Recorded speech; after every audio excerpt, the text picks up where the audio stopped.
नमस्कार, न्यूज 360 में आप सभी का स्वागत है। आपके साथ मैं हूं पूजा पांडे। सबसे पहले तो डीडीयूपी की तरफ से आप सभी को नए साल की हार्दिक शुभकामनाएं। नए साल का आगाज सौगात भी लेकर आया है और कथित विवाद भी। सौगात यूपी पुलिस में नई भर्तियों की और कथित विवाद माघ मेले में मुलायम सिंह यादव की मूर्ति लगाने को लेकर है। खबर पश्चिम बंगाल के सियासी गलियारों से भी है। खबर साल की शुरुआत में कनेक्टिविटी को बेहतर बनाने की भी है। आपको डीआरडीओ की स्थापना दिवस पर उसकी उपलब्धियों के बारे में भी बताएंगे। आपको नए साल के जश्न के बीच स्विट्जरलैंड में हुए ब्लास्ट से लेकर बांग्लादेश में विरोध प्रदर्शन की धधकती आग तक के बारे में भी बताएंगे। लेकिन बुलेटिन की शुरुआत करेंगे यूपी के प्रयागराज में लगने वाले माघ मेले में मुलायम सिंह की मूर्ति के कथित विवाद से। देखिए क्या है पूरा मामला इस रिपोर्ट में।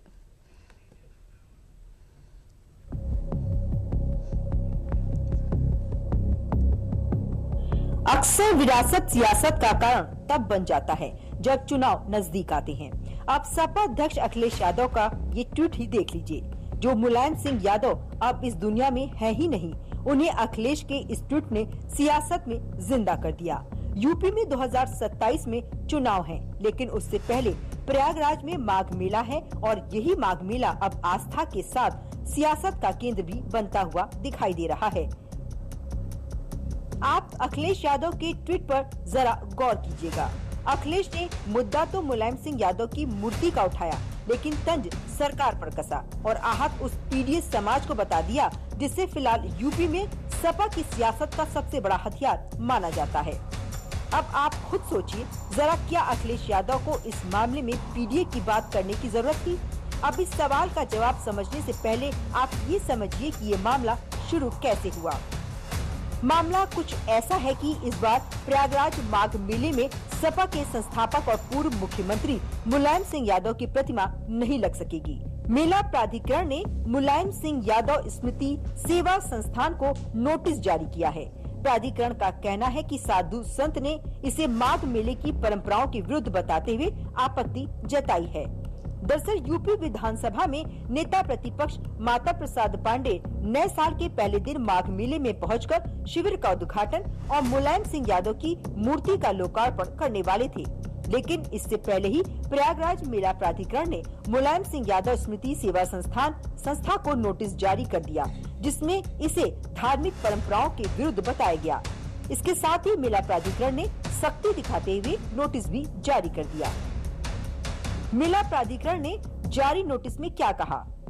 मेले की व्यवस्थाओं से जुड़े अधिकारियों ने शिविर के संचालक सपा नेता संदीप यादव को मौखिक तौर पर जानकारी भी दी। नोटिस में कहा गया है कि ऐसी जानकारी मिली है कि धर्म और आस्था के मेले में गैर धार्मिक और राजनीतिक कार्यक्रम किए जाने की तैयारी है। ये माघ मेले की परंपराओं के खिलाफ है। इसे लेकर संत महात्मा भी आपत्ति जता रहे हैं।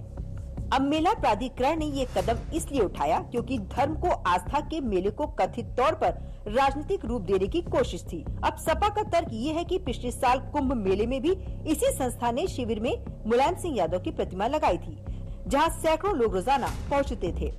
तब कोई विरोध नहीं हुआ था, तो अब क्यों? लिहाजा बीजेपी ने इस पर पलटवार करते हुए सपा को जवाब दिया है। माघ मेला क्षेत्र में स्वर्गीय श्री मुलायम सिंह यादव जी की प्रतिमा लगाए जाने के को लेकर जो मांग समाजवादी पार्टी के मुखिया श्रीमान अखिलेश यादव जी कर रहे हैं या नेता प्रतिपक्ष श्री माता प्रसाद पांडे जी कर रहे हैं, वो सर्वथा अनुचित है। इस क्षेत्र में एक किसी संत ऋषि मुनि की प्रतिमा लगाए जाने की बात तो जायज हो सकती है। पूरी देश और दुनिया से जो लोग माघ मेला क्षेत्र में आते हैं वो पवित्र संगम में स्नान करने के लिए आते हैं, तीर्थराज प्रयाग की धरती को प्रणाम करने के लिए आते हैं, और जो वहां स्थापित देवता हैं उनको प्रणाम करने के लिए आते हैं, न कि किसी राजनीतिक दल को। राजनीतिक दल के कैंप या विभिन्न मतांतर के जो कैंप लगते हैं वो अपने अपने अनुयायियों को सुविधा प्रदान करने की दृष्टि से उनके कार्यकर्ता, उनके लोग, ऐसे लोगों को अगर कोई असुविधा है तो उनको ठहरने की व्यवस्था कर सके, उनको स्नान में कहीं कोई दिक्कत आ रही वो सुविधाएं प्रदान करा सके। इसके लिए सभी राजनीतिक दल या विभिन्न संप्रदाय मतांतर के जो लोग हैं वो अपने कैंप वहां तीर्थ क्षेत्र में लगाते हैं, और वो साधारण क्षेत्र है, न कि राजनीतिक क्षेत्र है। इसलिए समाजवादी पार्टी की जो मांग है वो कतई समीचीन नहीं है, सर्वथा। हालांकि ये बात भी सच है कि जब मेला आस्था का है तो सियासत क्यों लाना, और फिर सपा को मुलायम सिंह यादव की याद अभी भी क्यों आई, जबकि मेला प्राधिकरण की तरफ से बाकायदा ये बताया गया है कि इसे लेकर संत महात्मा भी आपत्ति जता रहे हैं, और जब जगह धार्मिक है तो वहाँ क्या होगा क्या नहीं ये वहाँ के धार्मिक लोग तय करेंगे या फिर सियासतदार। अब जरा आप इसके पीछे की सियासत को समझिए। दरअसल माघ मेला में जिस स्मृति सेवा संस्थान ने मुलायम सिंह यादव की मूर्ति हटने पर आपत्ति जताई, उस स्मृति सेवा संस्थान शिविर के आयोजक सपा नेता संदीप यादव हैं। संदीप यादव 2022 में प्रयागराज से विधानसभा का चुनाव भी लड़ चुके हैं। अब 2027 में फिर से विधानसभा का चुनाव है, लिहाजा माहौल भी तो सेट करना ही है। संदीप यादव की इसी संस्था ने ही महाकुंभ के दौरान भी मुलायम सिंह यादव की प्रतिमा स्थापित की थी। उस समय भी अखिल भारतीय अखाड़ा परिषद से लेकर जूना अखाड़ा के महामंडलेश्वर तक सबने इसकी निंदा की थी। दरअसल महाकुंभ के समय भी सपा के इस कदम का साधु संतों ने विरोध किया था, लिहाजा इस बार कुछ ऐसा न हो इसलिए मेला प्राधिकरण ने पहले ही स्मृति सेवा संस्थान को मूर्ति लगाने से मना कर दिया, लेकिन सपा को ये नहीं पचा तो सवाल भी उठना लाजमी है। क्या इस माघ मेला में जवाहरलाल नेहरू से लेकर अटल बिहारी वाजपेयी तक की मूर्ति लगी है? जब साधु संत की ही मंजूरी नहीं है तो फिर मूर्ति लगाना क्यों जरूरी है? या फिर सपा के लिए मूर्ति तो एकमात्र बहाना है, असली मकसद सियासत चमकाना है? सियासत में विरासत का महत्व तो वैसे भी अहम होता है। कभी यही विरासत जीत की चाबी बन जाती है तो कभी यही विरासत डूबती सियासत का कारण भी बन जाती है। अब अखिलेश यादव ने माघ मेला में जो इस विरासत का मुद्दा बनाने की कोशिश की है, उसका मकसद क्या 2027 का चुनाव सेट करना है या नहीं, ये वक्त ही बताएगा। न्यूज 360 में बढ़ते हैं अगली खबर की तरफ, जहां यूपी सरकार ने नए साल पर युवाओं को बड़ी सौगात देते हुए बम पर पुलिस भर्ती का ऐलान किया है, जिसका नोटिफिकेशन भी बाकायदा जारी किया है। इस भर्ती में कांस्टेबल, जेल वार्डर समेत कई पद शामिल हैं। आवेदन की अंतिम तिथि 30 जनवरी 2026 है। पूरी खबर देखिए इस रिपोर्ट में। नए साल की पहली सुबह यूपी में उम्मीदों, संकल्पों और नई संभावना का संदेश लेकर आई है। जब यूपी के लाखों युवा अपने भविष्य के सपने को साकार करने के लिए जमकर मेहनत कर रहे हैं, उसी बीच यूपी सरकार ने उन्हें बड़ी राहत और सुनहरा मौका देने का ऐलान किया है। लिहाजा बुधवार को एक नोटिफिकेशन के जरिए यूपी सरकार ने पुलिस भर्ती के लिए कई हजार पदों पर नियुक्ति करने का फैसला कर दिया। यूपी सरकार का ये कदम रोजगार की तलाश में जुटे लाखों युवाओं के लिए नए साल के तोहफे से कम नहीं है। यूपी सरकार ने पुलिस भर्ती में जिन जिन पदों को भरने का ऐलान किया है, पुलिस विभाग में वो पद अलग अलग क्षेत्रों को मिलाकर है। साथ ही भर्ती का नोटिफिकेशन जारी करने से पहले इस बात का भी विशेष ध्यान रखा गया है कि कितने पद महिला पुलिस और कितने पद पुरुषों के लिए दिए गए हैं। इसको भी पूरी तरह से स्पष्ट रूप से परिभाषित किया गया है। यूपी में नई पुलिस भर्ती की घोषणा शासन की तरफ से कर दी गई है। पुलिस विभाग में कुल 32,689 पदों को भरने का फैसला किया गया है। कांस्टेबल, जेल वार्डर, विशेष सुरक्षा बल, घुड़सवार और अन्य पदों में नियुक्ति की जाएगी। सिविल पुलिस में 10,469 पदों पर महिला और पुरुष अभ्यर्थियों की भर्ती होगी, जबकि पीएससी में पुरुषों के लिए 15,131 पद खाली हैं। वहीं यूपी एसएसएफ में पुरुष अभ्यर्थियों के लिए 1,341 वैकेंसी हैं। कई हजार पदों पर मिली भर्ती की सौगात के साथ अब सबसे बड़ा सवाल ये उठता है कि इन पदों पर आवेदन कौन कौन से लोग कर सकते हैं, आवेदन की प्रक्रिया क्या है और आवेदन करने की क्या शर्तें हैं। उठ रहे इन सवालों के जवाब को भी इस ग्राफिक्स में जानते हैं। पुलिस भर्ती में आवेदन करने के लिए अभ्यर्थी किसी भी बोर्ड से 12वीं पास होना चाहिए। आवेदन करते समय अभ्यर्थी के पास आवश्यक शैक्षिक योग्यता होनी चाहिए। पुलिस भर्ती में आवेदन के लिए पुरुष अभ्यर्थियों की उम्र 18 से 22 साल होनी चाहिए, वहीं महिला अभ्यर्थियों की उम्र 18 से 25 साल तक होनी चाहिए। मतलब अभ्यर्थी का जन्म 2 जुलाई 2003 से पहले और 1 जुलाई 2007 के बाद नहीं होना चाहिए। सामान्य ओबीसी और एससी पुरुष उम्मीदवारों की हाइट 168 सेंटीमीटर होनी चाहिए। एसटी पुरुष की लंबाई 160 सेंटीमीटर भी मान्य होगी। महिलाओं की हाइट 152 सेंटीमीटर, एसटी महिलाओं की 147 सेंटीमीटर होनी चाहिए। भर्ती के लिए ऑनलाइन आवेदन प्रक्रिया 31 दिसंबर से शुरू हो गई है। 30 जनवरी 2026 तक फॉर्म भरे जाएंगे। एक तरफ जहां प्रदेश सरकार युवाओं को रोजगार देने के लिए तमाम जतन कर रही है, तो वहीं दूसरी तरफ परीक्षाओं में भी व्यापक बदलाव हो रहे हैं। इसी कड़ी में यूपी कांस्टेबल और जेल वार्डन की लिखित परीक्षाओं में निगेटिव मार्किंग की व्यवस्था को खत्म कर दिया गया है। अब युवाओं को प्रश्नों का गलत उत्तर देने पर भी अलग से मार्क्स नहीं कटेगा। आइए जानते हैं सरकार ने क्या नया फैसला लिया है और पहले क्या प्रावधान थे। इससे कैंडिडेट्स को कैसे फायदा होगा। सीएम योगी आदित्यनाथ की अध्यक्षता में सोमवार को कैबिनेट की 22 सर्कुलेशन बैठक हुई। इस बैठक में पुलिस कांस्टेबल और जेल वार्डर भर्ती परीक्षा में निगेटिव मार्किंग खत्म करने के प्रस्ताव को मंजूरी दे दी गई। अब इसका फायदा होगा कि परीक्षा में प्रश्नों के गलत उत्तर देने पर एक्स्ट्रा मार्क्स नहीं कटेगा। पहले प्रश्नों के सही जवाब पर 2 मार्क्स दिए जाते थे और गलत जवाब पर 0.5 मार्क्स काट लिए जाते थे। यूपी पुलिस कांस्टेबल और जेल वार्डर भर्ती में यह नियम आगामी भर्ती से लागू होगा। सीएम योगी के नेतृत्व में प्रदेश के युवाओं को ज्यादा से ज्यादा रोजगार दिया जा सके, इसके लिए यूपी सरकार तमाम प्रयास कर रही है। सीएम योगी की अगुवाई में यूपी में ये दूसरी सबसे बड़ी पुलिस भर्ती है। इससे पहले साल 2025 में 60,000 से ज्यादा सिपाहियों को पुलिस सेवा में भर्ती करवाकर प्रदेश में बड़ा कीर्तिमान स्थापित किया जा चुका है। ऐसे में 32,000 नई पुलिस भर्ती युवाओं के सपने को पंख देगी, साथ ही लाखों परिवारों के जीवन को भी खुशहाल बनाएगी। एक तरफ जहां यूपी के युवाओं को सौगात मिली है, तो दूसरी तरफ पश्चिम बंगाल जहां इसी साल चुनाव भी होने हैं, वहां टीएमसी और कांग्रेस के बीच तनाव बढ़ गया है। ममता बनर्जी के भतीजे अभिषेक बनर्जी ने कांग्रेस की चुनावी रणनीति पर सवाल उठाए हैं, जबकि कांग्रेस ने भी पलटवार किया। लिहाजा दोनों तरफ से आई हुई इन दोनों प्रतिक्रियाओं ने विपक्षी गठबंधन पर भी सवाल खड़ा कर दिया है। देखिए रिपोर्ट। वोट चोरी ईवीएम में नहीं हो रहा है, ये मैं दौड़ा देता हूं। ये ईवीएम जो भी कहता है जिसको चुनाव कराना आता है, वो वोटर लिस्ट में नजर दे। वोटर लिस्ट में चोरी हो रहा है और यही चीज कोई और पॉलिटिकल पार्टी पकड़ नहीं पाया।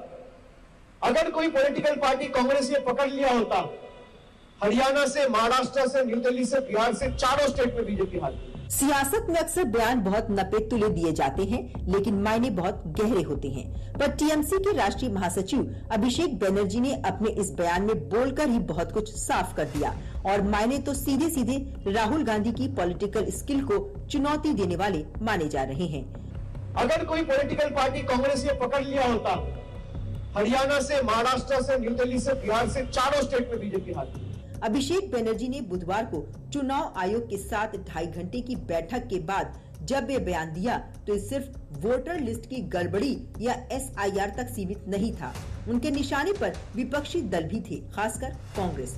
हरियाणा विधानसभा चुनाव में कांग्रेस की हार का उदाहरण देते हुए अभिषेक ने साफ संदेश दिया कि चुनाव सोशल मीडिया ट्रेंड्स या ऑनलाइन कैंपेन से नहीं, बल्कि जमीन पर मजबूत संगठन और बूथ लेवल मैनेजमेंट से जीते जाते हैं। और ये बयान सीधे तौर पर कांग्रेस नेता राहुल गांधी की राजनीतिक रणनीति पर सवाल उठाता है, जो अक्सर सोशल मीडिया और बड़े नैरेटिव्स पर फोकस करते नजर आते हैं। इस तरह कांग्रेस का कल्चर है, वो दफ्तरों में बैठ करके ट्विटर से राजनीति और सोशल मीडिया से राजनीति अब नहीं हो सकती है। उनको सीखना चाहिए भारतीय जनता पार्टी के लोगों से, आरएसएस से सीखना चाहिए, बजरंग दल से सीखना चाहिए। एक चुनाव खत्म होते ही दूसरे चुनाव की तैयारी में लग जा रहे हैं। ये चुनाव में ही छोड़ करके विदेश घूमने मजा लेने चले जा रहे हैं। अभिषेक बनर्जी ने कांग्रेस को एक आईना दिखाने की कोशिश की है। ये सबको मालूम है भी कांग्रेस जमीनी स्तर के ऊपर बिल्कुल लोगों से अलग थलग पड़ चुकी है। भारतीय जनता पार्टी लोगों के बीच रहती है। अगर मई में इलेक्शन है वेस्ट बंगाल में, तो उनके हमारे जो कार्यकर्ता हैं वो आज ही वहां बैठे हुए हैं, इलेक्शन लड़ रहे हैं, इलेक्शन की रणनीति तैयार कर रहे हैं। हम लोकसभा के चुनाव के बाद में हर चुनाव में देख रहे हैं, चाहे कांग्रेस वर्सेस आम आदमी पार्टी हो, चाहे कांग्रेस वर्सेस टीएमसी हो, जितनी भी पार्टियां हैं वो सिर्फ अपने राजनीतिक स्वार्थ के लिए इकट्ठी होती है और जैसे ही परिणाम में हार मिलती है बिखर जाते हैं। आज टीएमसी के नेता का बयान इस बात का सबूत है कि कांग्रेस के साथ राष्ट्रीय स्तर पे एक राजनीति करने वाले एक दूसरे पे क्यों हमलावर है। हकीकत यही है, वह टीएमसी हो या कांग्रेस हो, जनाधार घुमा चुके हैं और अभी अपनी बची हुई राजनीति बचाने के लिए ये विफल प्रयास कर रहे हैं। पर जनता, वेस्ट बंगाल की जनता, जैसे दिल्ली की जनता ने इनको माफ नहीं किया, पश्चिम बंगाल की जनता भी इनको माफ नहीं किया। इसी साल पश्चिम बंगाल में विधानसभा चुनाव भी हैं और उससे ठीक पहले अभिषेक बनर्जी का ये बयान टीएमसी और कांग्रेस के रिश्तों में नई तलखी का संकेत है, जो कांग्रेस को किसी नश्तर की तरह जा चुभा। लिहाजा जवाबी पलटवार भी देखने को मिला। राहुल गांधी जी को दिखाए हुए सारे जो मुद्दा थे, सारे जो शिकायत थे, उनको नकली करते हुए वो खुद को कुछ समझने लगे हैं। असलियत में बीजेपी के खिलाफ बात उनके मुंह से नहीं निकलते। दोनों पार्टियां विपक्षी गठबंधन में हिस्सा हैं या नहीं, इसको लेकर भी स्थिति साफ नहीं है। ऐसे में बंगाल में सीट शेयरिंग या गठबंधन की कोई संभावना दिखाई नहीं दे रही है और ममता बनर्जी ने फरवरी 2025 में ही साफ कर दिया था कि टीएमसी अकेले चुनाव लड़ेगी। कांग्रेस का बंगाल में आधार बेहद कमजोर है। 2021 के विधानसभा चुनाव में कांग्रेस को एक भी सीट नहीं मिली थी और कांग्रेस का वोट प्रतिशत मात्र 2.93% ही था। वहीं 2024 के लोकसभा चुनाव में कांग्रेस को मात्र एक सीट मिली थी, जबकि इस दौरान कांग्रेस को लगभग 4.72% ही वोट मिला था। ऐसे में अभिषेक बनर्जी का ये तंज कांग्रेस को कमजोर विपक्षी दल के रूप में दिखाने वाला माना जा रहा है, जो जमीन पर लड़ाई लड़ने में असफल रहा है। अभिषेक का इशारा साफ है कि राहुल गांधी की नेतृत्व वाली कांग्रेस सोशल मीडिया और बड़े आरोपों पर फोकस करती है, लेकिन बूथ लेवल संगठन और वोटर लिस्ट की निगरानी में उससे चूक हुई, इसलिए पिछले कई चुनाव कांग्रेस हारी है। हालांकि अभिषेक बनर्जी ने SIR को लेकर भी हमला बोला, इस पर भी बीजेपी का पलटवार आया, जबकि टीएमसी नेता भी अपना नैरेटिव सेट कर रहे हैं। पप्पू जो है वो दिल्ली में बैठा हुआ है, दूसरा पश्चिम बंगाल में है, जिसका नाम है अभिषेक बनर्जी। मैं कहती हूँ विनाश काले विपरीत बुद्धि। जो चीज ये कानूनी तौर पर अटका नहीं पा रहे हैं, उसके लिए रोना धोना करके ड्रामा दिखा रहे हैं। मैं पूछना चाहती हूँ कि अगर कोई देशभक्त है तो वो किस तरह से इस चीज को चैलेंज कर सकता है कि आप देश विरोधी ताकतें जो जोर जबरदस्ती हमारे देश में घुसे हैं, उनको आप बाहर नहीं कर सकते। ये वही चैलेंज कर रहे हैं। तो इसका मतलब जो बाहर से बांग्लादेशी यहाँ घुसे हैं, घुसपैठी, वो घुसपैठी उनके अपने हो गए। तृणमूल कांग्रेस फिर से आने वाला है। तृणमूल कांग्रेस 250 से ज्यादा सीट जीतने वाला है। भाजपा अभी 30 के ऊपर जाएगा या नहीं जाएगा, तो वो तो जाने का जगह पे भी नहीं है। तृणमूल कांग्रेस प्रोटेस्ट कर रहा है, अभिषेक बनर्जी प्रोटेस्ट कर रहा है, इसलिए ये जो पब्लिक का हैरासमेंट चल रहा है, जो बुजुर्ग है, जो 85-90 इयर्स, उसको बुला रहा है। अध्यक्ष होने का नाते ये तो मैं दावे के साथ कह सकता हूं, जब ईडी CBI के दरवाजे पे ताला लगा दीजिए, इनकम टैक्स और GST को बोल दीजिए आने वाले दिन में किसी को नोटिस ना भेजे, SIR बंद कर दीजिए, तब भी तृणमूल सत्ता पे नहीं आ रहा है। तृणमूल जा रहा है, तृणमूल जा चुका है। पश्चिम बंगाल की जनता ठान लिया है जो तृणमूल को विसर्जन देके रहे। बंगाल की सियासी बिसात पर अब आरोपों की ये बरसात ऐसे वक्त पर हो रही है जब बंगाल में विधानसभा चुनाव की घड़ी नजदीक आ चुकी है। खासकर जिस तरह से अभिषेक बनर्जी ने कांग्रेस पर तंज कसा है और कांग्रेस की तरफ से पलटवार आया, ये सिलसिला कब तक चलता है, ये देखना दिलचस्प होगा।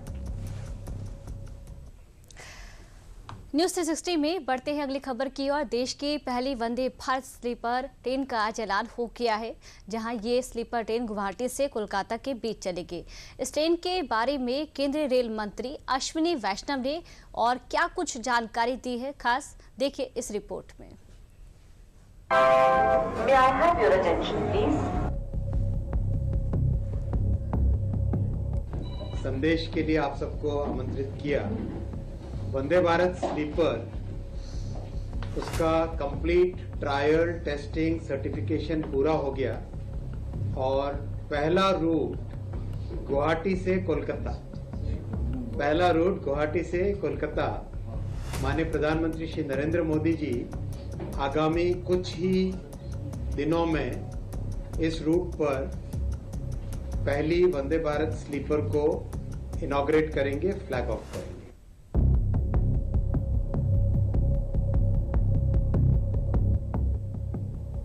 नए साल की पहली सौगात लेकर दौड़ पड़ी है भारतीय रेलवे की सबसे एडवांस ट्रेन,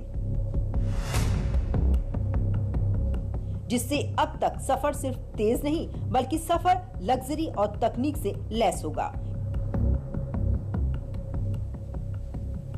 केंद्रीय मंत्री अश्विनी वैष्णव का ये बयान देश की रेल व्यवस्था में एक और ऐतिहासिक कदम है, जो ये बताने के लिए काफी है कि भारत की रफ्तार को अब स्लीपर मोड में वंदे भारत पावर मिलेगा। दरअसल नए साल के मौके पर मोदी सरकार ने देशवासियों को बड़ा तोहफा देते हुए देश की पहली वंदे भारत स्लीपर ट्रेन के रूट की घोषणा की।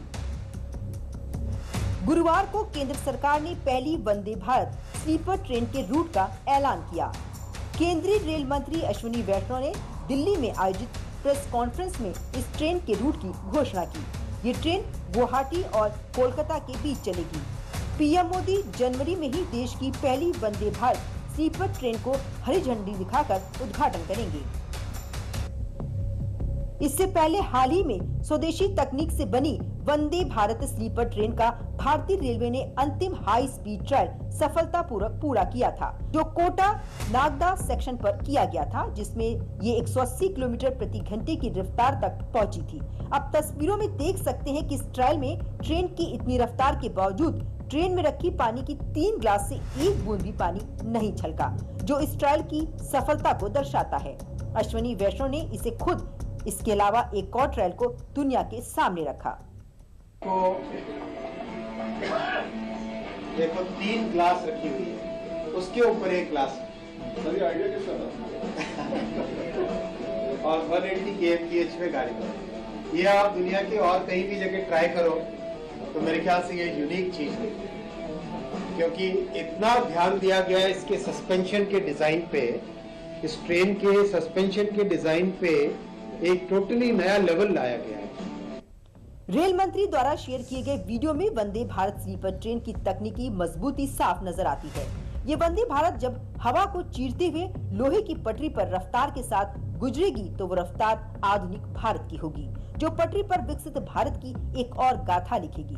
रेल मंत्री ने इस नए युग के वंदे भारत द्वारा यात्रियों को खाने पीने के लिए दी जाने वाली सुविधाओं के बारे में बताते हुए इसके किराए तक की जानकारी दुनिया के सामने रखी। जो ट्रेन गुवाहाटी से आएगी उसमें एसएमईज फूड होगा और जो ट्रेन कोलकाता से निकलेगी उसमें बंगला फूड होगा। जो ट्रेन आसाम से निकलेगी उसमें आसाम का खाना होगा और जो ट्रेन कोलकाता से निकलेगी उसमें बंगाल का खाना होगा। और आज आपके साथ में जो भोजन है वो भी एसमीज और बांग्ला भोजन है। इसका कॉस्ट रखा गया है कि एयरलाइन से सब्सटैंशियली कम होना चाहिए, एयरलाइन से सब्सटैंशियली कम होना चाहिए। तो गुवाहाटी हावड़ा का माने गुवाहाटी कोलकाता का जनरली एयरलाइन का फेयर होता है 6 to 8,000 रुपीस के आसपास का होता है। 6,000 to 8,000 10,000 भी पहुंचता है। इसमें 3 AC में गुवाहाटी से हावड़ा का रहेगा 2,300 रुपये। बहुत कंफर्टेबल है, विद फूड है कंप्लीट। और 2 AC का रहेगा करीब 3,000 रुपीस। बहुत कंफर्टेबल है, बहुत मिडिल क्लास का ध्यान में रखते हुए किया गया है। फर्स्ट AC का 3,600। दिल्ली कोलकाता के बीच चलने वाली इस ट्रेन से दिल्ली के अलावा बिहार और पश्चिम बंगाल को फायदा होगा।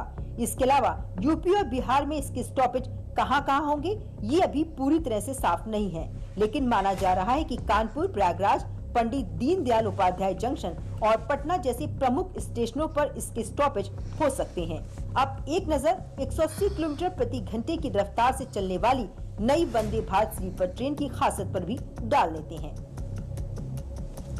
वंदे भारत स्लीपर ट्रेन कुल 16 कोच की होगी।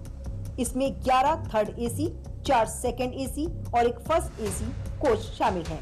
नए वंदे भारत ट्रेन में कुल 823 यात्री सफर कर सकेंगे। ये एक सेमी हाई स्पीड ट्रेन है जिसकी डिजाइन स्पीड 180 किलोमीटर प्रति घंटा तक है।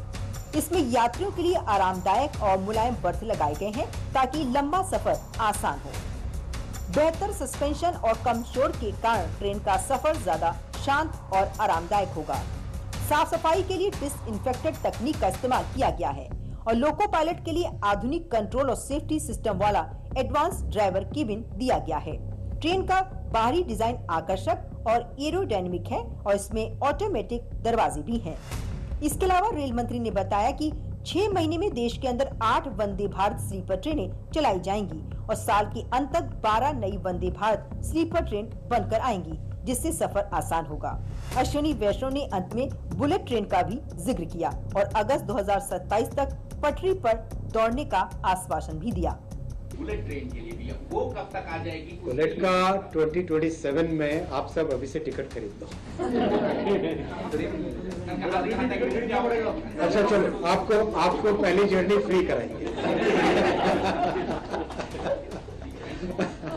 पहला सेक्शन है सूरत से बिलीमोरा ओपन होगा, उसके बाद में वापी से सूरत ओपन होगा, उसके बाद में वापी से अहमदाबाद ओपन होगा और उसके बाद में ठाणे से अहमदाबाद ओपन होगा, फिर मुंबई से अहमदाबाद होगा। 1 बाय 1 सीक्वेंस।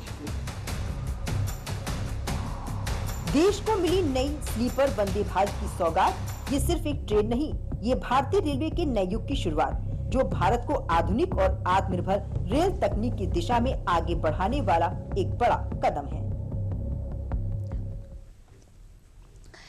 देश की सुरक्षा और आत्मनिर्भर भारत की रीढ़ बना डीआरडीओ आज अपना स्थापना दिवस मना रहा है। 1958 में स्थापित रक्षा अनुसंधान एवं विकास संगठन ने भारत को रक्षा तकनीक में आत्मनिर्भर बनाने में ऐतिहासिक भूमिका निभाई है। नए साल के आगाज से पहले डीआरडीओ ने भारतीय रक्षा प्रणाली में एक अध्याय भी जोड़ दिया है। इस पर एक रिपोर्ट देख लेते हैं।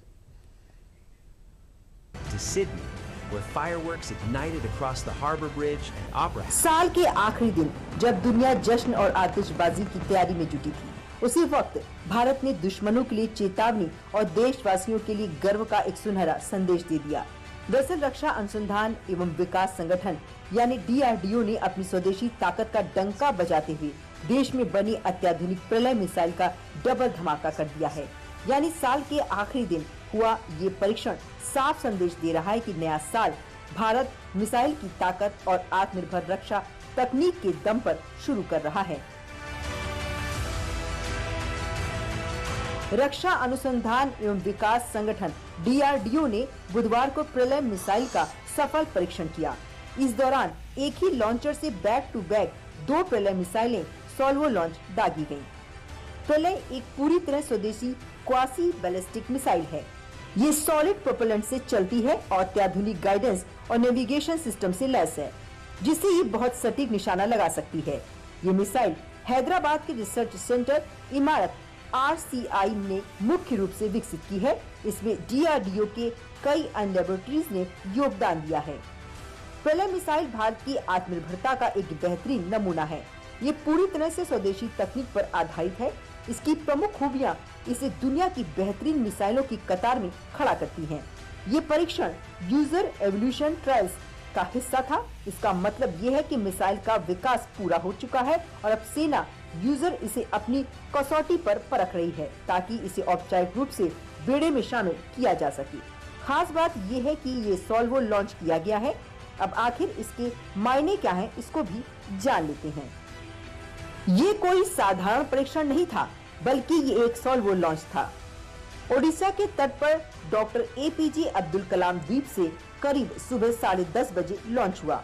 डीआरडीओ ने एक ही लॉन्चर से बहुत कम समय के अंतराल पर एक के बाद एक 2 प्रलय मिसाइलें दागी। दोनों मिसाइलों ने अपने तय रास्ते और मिशन के सभी उद्देश्यों को 100% पूरा किया। रक्षा विशेषज्ञों की भाषा में सॉल्वो लॉन्च का मतलब होता है एक साथ या बहुत कम अंतर पर कई हथियारों का हमला। इस परीक्षण में डीआरडीओ ने एक ही मोबाइल लॉन्चर से 2 मिसाइलों को बैक टू बैक फायर किया। युद्ध की स्थिति में यह तकनीक गेम चेंजर साबित होती है। नए साल के पहले सूरज के साथ ही भारतीय सेना में एक और नई ताकत का अध्याय जुड़ गया है। साल के आखिरी दिन प्रलय मिसाइल के इस लॉन्चिंग का संदेश साफ है कि 2026 में भारत और ज्यादा मजबूत होगा और ज्यादा आत्मनिर्भर होगा और हर चुनौती के लिए पूरी तरह तैयार होगा। इस ऐतिहासिक दिन पर रक्षा मंत्री राजनाथ सिंह ने DRDO के वैज्ञानिकों को नए साल की शुभकामनाएं देने के साथ खुलकर सराहा। नया साल शुरू होते ही दुश्मनों को ये साफ संदेश भी दिया है कि भारत अब सिर्फ संकल्प नहीं करता, बल्कि भारत हर संकल्प को पूरा करके दिखाता भी है। इससे पहले भारत ने 23 दिसंबर को बंगाल की खाड़ी में 3500 किलोमीटर रेंज वाली K4 बैलिस्टिक मिसाइल का सफल परीक्षण किया था। ये टेस्ट INS अरिघाट से विशाखापट्टनम तट के पास किया गया। भारत जमीन हवा के बाद अब समुद्र से भी परमाणु हथियार लॉन्च कर सकेगा। ये मिसाइल 2 टन तक न्यूक्लियर वॉरहेड ले जाने में सक्षम है। आज देश की सुरक्षा, संप्रभुता और आत्मनिर्भर भारत की ताकत एक साथ बोल रही है। नया साल आते ही दुनिया भर के ज्यादातर देश आसमान में रंग बिरंगे पटाखों के साथ जश्न मनाते हैं, लेकिन भारत ने इस बार नए साल का आगाज कुछ अलग ही अंदाज में किया है। भारत ने उत्सव की चमक दमक की जगह अपनी सामरिक ताकत और आत्मनिर्भरता का प्रदर्शन किया। गुरुवार को ओडिशा के तट पर जब प्रलय मिसाइल ने आसमान की ओर उड़ान भरी, तो ये सिर्फ एक सैन्य परीक्षण नहीं था, बल्कि नए साल के पहले दिन देश की सुरक्षा और संकल्प का साफ और सीधा संदेश था। अब आखिर ये मिसाइल भारत के लिए कितनी खास है और इस मिसाइल की ताकत क्या है, ये आपको दिखाते हैं। DRDO ने स्वदेशी तकनीक से इसे बनाया है। इसकी रेंज 150 से 500 किलोमीटर तक है। ये अलग अलग तरह के वॉरहेड ले जा सकती है। इसकी स्पीड 7000 से 7500 किलोमीटर प्रति घंटा है। तेज और सटीक टैक्टिकल स्ट्राइक क्षमता रखता है। रडार और दुश्मन रक्षा प्रणालियां इसे ट्रैक नहीं कर पाएंगी। Airbase logistic hub command centre को नष्ट करने में सक्षम है। इस मिसाइल में सॉलिड प्रोपेलेंट यानी ठोस ईंधन का इस्तेमाल किया गया है। प्रलय मिसाइल अत्याधुनिक नेविगेशन और गाइडेंस सिस्टम से लैस है। रक्षा अनुसंधान एवं विकास संगठन DRDO की स्थापना दिवस के मौके से पहले प्रलय की लॉन्चिंग देश के लिए सुरक्षा कवच के रूप में देखी जा रही है। एक तरफ DRDO की स्थापना दिवस और दूसरी तरफ रक्षा के क्षेत्र में देश के लिए बड़ी उपलब्धि। DRDO का 68 साल का ये सफर भारत को हथियारों का आयातक ही नहीं, बल्कि डिफेंस टेक्नोलॉजी का निर्माता भी बनाया है। 1958 में रखी गई नींव आज एक ऐसे वट वृक्ष में बदल चुकी है, जिसकी छाया में भारत की सेना जमीन पर, समंदर में और आसमान में दुश्मन को आंखों में आंखें डालकर जवाब देती है। अब एक नजर इसके इतिहास पर भी डाल लेते हैं। DRDO की स्थापना 1958 में हुई थी। तत्कालीन प्रधानमंत्री जवाहरलाल नेहरू के प्रशासन के तहत टेक्निकल डेवलपमेंट एस्टेब्लिशमेंट और इंडियन ऑर्डिनेंस फैक्ट्रीज के directorate of technical development and production को डिफेंस साइंस ऑर्गेनाइजेशन के साथ मिलाकर बनाया गया था। इसका मकसद देश को रक्षा क्षेत्र में विज्ञान और टेक्नोलॉजी के जरिए आत्मनिर्भर बनाना था। 1989 में defence research and development service DRDS का गठन किया गया, जो ग्रुप A वैज्ञानिकों की सेवा है और रक्षा मंत्रालय के सीधे नियंत्रण में काम करती है। आज DRDO के पास 52 प्रयोगशालाओं का बड़ा नेटवर्क है। यह एरोनॉटिक्स, हथियार, इलेक्ट्रॉनिक्स, भूमि युद्ध इंजीनियरिंग, जीवन विज्ञान सामग्री, मिसाइल और नौसेना प्रणालियों जैसे महत्वपूर्ण क्षेत्रों में रक्षा टेक्नोलॉजी विकसित करता है। ये भारत का सबसे बड़ा और विविध रिसर्च सेंटर है, जिसमें करीब 5000 DRDS वैज्ञानिक और 25,000 अन्य कर्मचारी देश की रक्षा क्षमता को मजबूत कर रहे हैं। जब साल की शुरुआत ही ऐसी उपलब्धियों से हो, तो देश का विजन भी एक नई कहानी कहने लगती है। प्रलय शॉर्ट रेंज की एक बैलिस्टिक मिसाइल है, फिर भी भारत के प्रमुख सेना कैंप फिरोजपुर, जैसलमेर, भुज से पाकिस्तान के 10 बड़े शहर लाहौर, फैसलाबाद, गुजरांवाला, रावलपिंडी, इस्लामाबाद, बहावलपुर, मुल्तान, लाहौर, कराची, हैदराबाद, सुक्कुर को निशाना बना सकती है। अब एक नजर हाल ही में DRDO की उपलब्धियों पर भी डाल लेते हैं, जो भारत रक्षा ताकत को खास बनाती है। हाल ही में अग्नि 5 मिसाइल, अंतर महाद्वीपीय बैलिस्टिक मिसाइल ICBM, अस्त्र MK1 मिसाइल जो स्वदेशी beyond visual range air to air missile है, अस्त्र MK2 मिसाइल अस्त्र का ही उन्नत संस्करण है, आकाश प्राइम मिसाइल जो आकाश एयर डिफेंस सिस्टम का आधुनिक संस्करण है, नाग मिसाइल जो 3rd generation anti tank guided missile है, हेलिना मिसाइल जो हेलीकॉप्टर से लॉन्च होने वाली एंटी टैंक मिसाइल भी कही जाती है। रुद्रम 1 मिसाइल यानी दुश्मन के रडार नष्ट करने वाली anti radiation missile. VLSR-SAM missile जो नौसेना के लिए vertical launch short range air defence missile है। और Pinaka multi barrel rocket system उन्नत संस्करण लंबी दूरी तक सटीक हमला करने वाली रॉकेट प्रणाली है। इसी के साथ इनमें भारत का एक और रक्षा अध्याय प्रलय मिसाइल का नाम जुड़ गया है। यानी भारत अब केवल रक्षा की बात ही नहीं करता बल्कि अपनी ताकत को जमीन पर उतार कर दिखाता भी है। DRDO का ये परीक्षण न सिर्फ वैज्ञानिक उपलब्धि है बल्कि ये भारत की सामरिक तैयारी और भविष्य की रणनीति का भी संकेत दे रहा है। अब खबर स्विट्जरलैंड से है। दरअसल स्विट्जरलैंड के क्रांस मोंटाना शहर के अल्पाइन स्की रिजॉर्ट में गुरुवार को न्यू ईयर सेलिब्रेशन के दौरान विस्फोट हो गया और नए साल का जश्न मातम में तब्दील हो गया। इस हादसे में कई लोगों ने अपनी जान भी गंवा दी है। इस पर एक रिपोर्ट देख लेते हैं।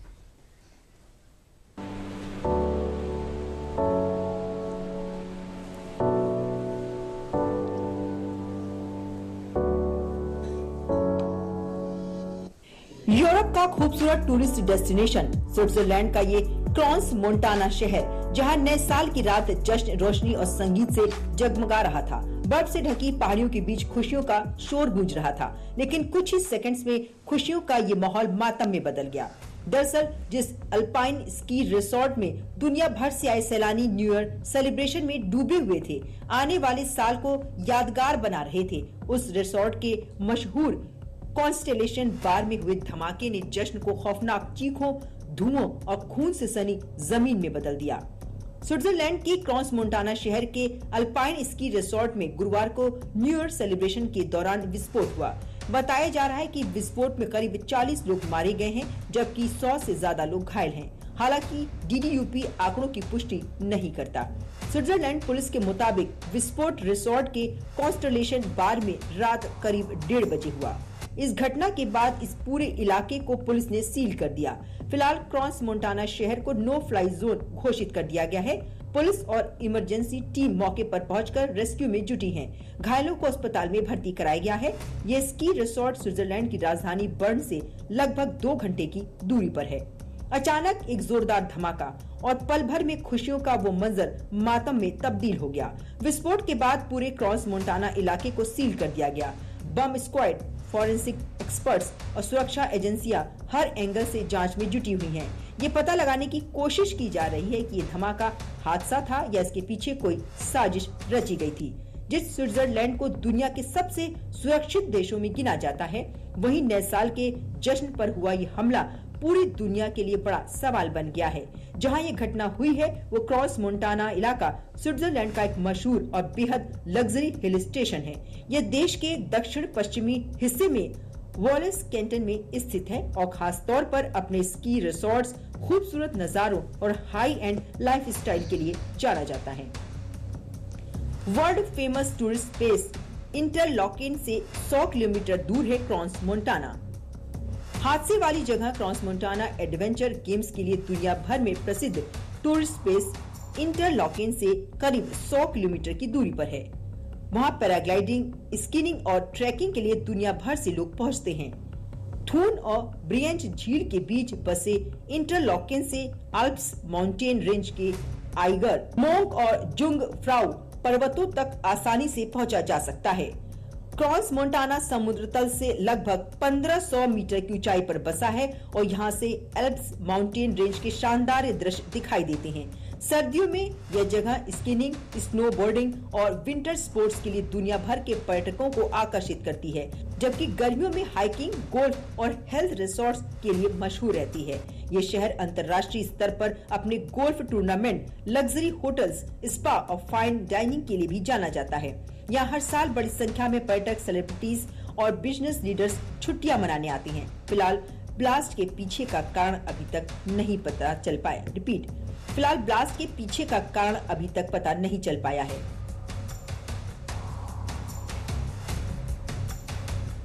अगली खबर बांग्लादेश से है, जहां बांग्लादेश में लगातार अशांति का दौर देखने को मिल रहा है। बुधवार को यहां भीड़ ने एक अन्य हिंदू व्यक्ति खोकोन दास पर हमला किया। इस हमले में 50 वर्षीय दास घायल हो गया, जिसके बाद भीड़ ने उसे जिंदा जलाने की कोशिश की, लेकिन दास बच निकला। पूरी खबर के लिए देखिए ये रिपोर्ट।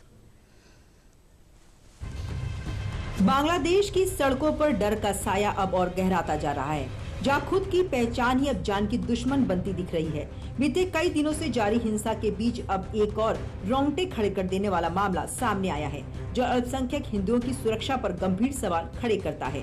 दरअसल बांग्लादेश की कट्टरपंथी भीड़ ने एक बार फिर इंसानियत को शर्मसार करते हुए एक और हिंदू युवक को अपना निशाना बनाया है।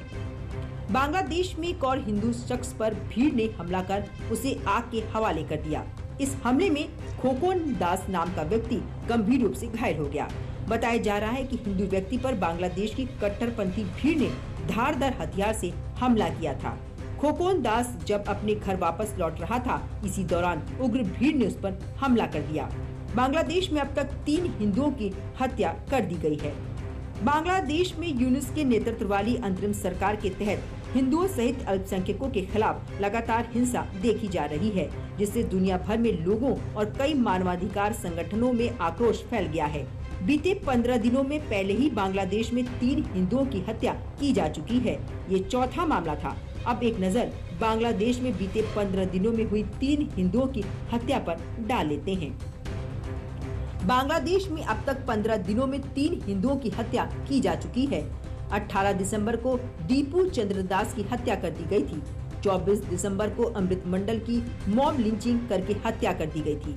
कुछ दिन पहले बजेंद्र बिस्वास की भी गोली मारकर हत्या कर दी गई।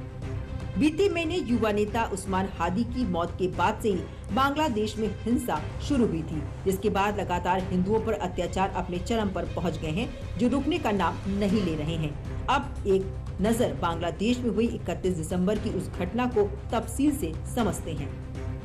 खोकोन चंद्र एक फार्मेसी का मालिक है और 31 दिसंबर को वो दुकान से घर जा रहा था। तभी रात करीब 9 बजे जब वो तिलोई इलाके में पहुंचा, जहां कुछ लोगों ने उसको रोक लिया। खोकोन चंद्र को बदमाशों ने रोकने के बाद चाकुओं से हमला किया। उसको चाकू मारने के बाद उनके शरीर पर पेट्रोल डालकर आग लगा दी।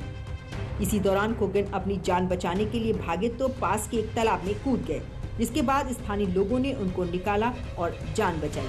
दरअसल बांग्लादेश में बीते कई दिनों से हिंदुओं पर जारी जुल्म के खिलाफ भारत के कई शहरों में बड़े स्तर पर प्रदर्शन हो रहे हैं।